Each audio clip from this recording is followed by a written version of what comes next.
نبی پاک علیہ السلام نے جس دنیا کو ہم بہت بڑی دنیا سمجھتے ہیں، حضور نے اس کی مثال کیا دی؟ صحیح مسلم کی حدیث ہے، دیکھیں کتنا کھول کر اور کتنا آسان کر کے رسول پاک ہمیں بات سمجھاتے ہیں۔ دنیا کیا ہے، آخرت کیا ہے، یہ والی زندگی کیا ہے، آخرت کی زندگی کیا، بالکل کھول کر واضح کر کے نبی پاک علیہ السلام فرمانے لگے دنیا اور آخرت کی مثال اس طرح ہے جس طرح دریا بہہ رہا ہو اور کوئی آدمی اس میں انگلی ڈبوئے، جتنا پانی اس کی انگلی کو لگ گیا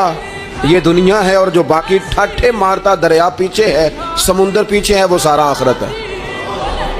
یہ اتنی سی دنیا ہے، یہ صحیح مسلم میں موجود ہے۔ اتنی سی دنیا کے لیے اتنے پاپڑ بیلنا، اتنی سی دنیا کے لیے اتنے ظلم کرنا، اتنی سی دنیا کے لیے اتنے حق ضائع کرنا، اتنی سی دنیا کے لیے اتنے لوگوں کے دل توڑنا، اتنے حقوق پہ ڈھاکہ ڈالنا، اتنا جبر کرنا، لوگوں کا مال کھانا، لوگوں کو تکلیف دینا، عزتیں اچھالنا، اتنی سی دنیا کے لیے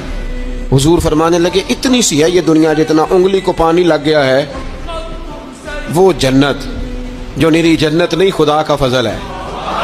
جو اللہ کی عطا ہے اپنے بندوں کے لیے۔ میرے کریم فرمانے لگے اس جنت میں وہ نعمتیں ہیں نہ کسی آنکھ نے دیکھی، نہ کسی کان نے سنی، نہ تمہارے دل پر کبھی خیال ہی گزرا ہوگا کہ ہمارا رب ہمیں یہ عطا فرمانے والا ہے۔